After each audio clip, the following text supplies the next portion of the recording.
Good morning, everybody. Welcome to Rhyme of the Times for the week ending 27th of April 2024. Humza's own goal, and now he'll need his begging bowl to stay in his First Minister role. 5 more join the small boat's death toll after Rishi finally achieves his goal for the Rwanda planes to roll. But by the end of the week he was back in another political hole. Trump full of vitriol during his pre-trial rigmarole. Nottingham Forest bare their soul in an online troll that hauls VAR over the coals.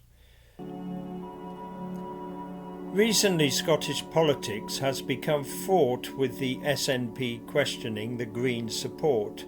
Amidst all the political pushing and shoving, the SNP Green Pact has managed to govern.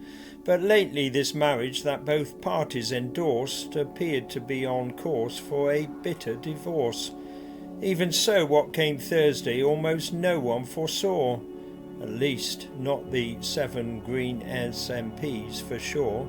Because Humza, Scotland's First Minister, disguised well what he was about to administer, causing a political storm to be whipped up by stating the deal with the Greens would be ripped up.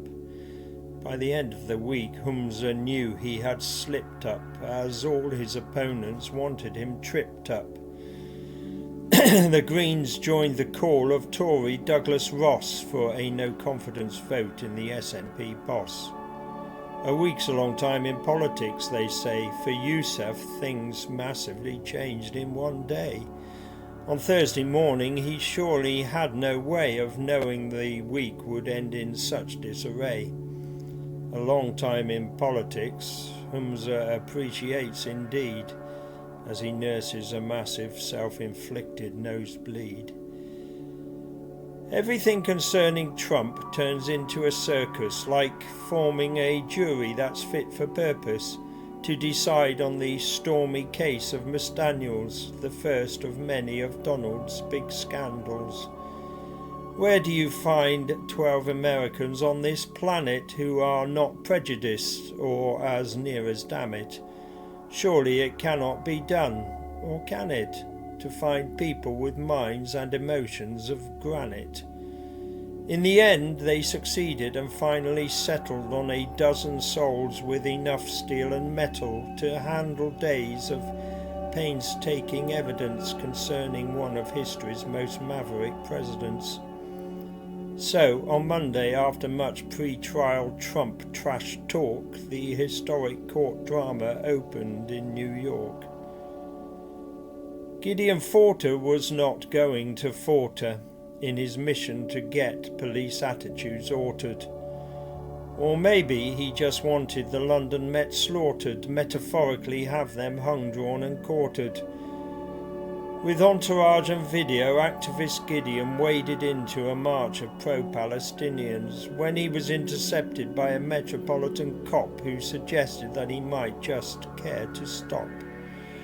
"I wish to cross the road," Forter requested. For that, the Met officer said he would be arrested. And as a video of this was more and more viewed, outrage increased at police attitudes. Suella wanted Rowley's head on a platter. Forter's ulterior motives to her didn't matter. But the Met chief held firm and backed his PC, saying he'd been a fair cop from what he could see. Clumsy and offensive, language apart, he had Mr. Forter's welfare at heart. Being openly Jewish, as the officer had said, was to point out what problems may face him ahead. It wasn't a case of victim blaming, as much of the Jewish community was claiming. By Wednesday it was all over, and all Forter had stirred up was a political storm that stayed in the teacup. Sunak's week started well as the Lords lost the will, and finally on Monday they passed the bill, the flagship Rwanda bill that seemed to be flagging. It's not really Rishi's style to start bragging, but if this stops the boats, He may start to boast after 2 years of setbacks and hitting the post.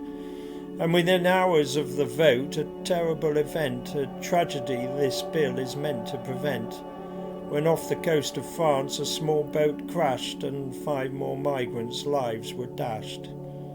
Was it some sort of ominous indication? Rishi hopes it's a sign of the bill's vindication. But on Saturday, Rishi once more was reeling. A practising doctor had his premiership keeling. Tory MP Dan Porter left him high and dry, saying he could no longer look patients in the eye. He felt the Tories' NHS flush was busted, and with our health they could no longer be trusted. So he announced his blue to red defection until his resignation at the next election. During the spring, the pain in Ukraine rose again as NATO's will and wherewithal started to wane.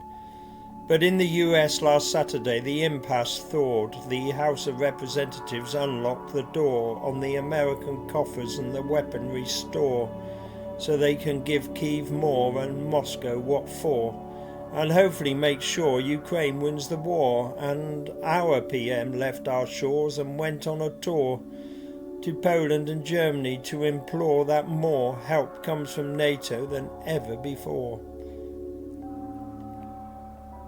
Brian Clough on Sunday must have spun in his grave.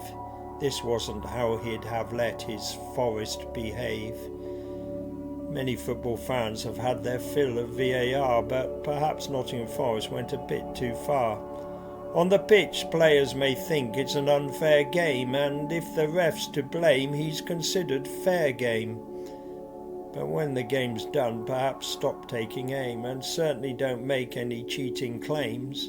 But Forest, in a seething post-match text on their official club account on the platform X, claimed the VAR ref was a Luton fan, and therefore presumably a prejudiced man and part of some sinister Premier League plan.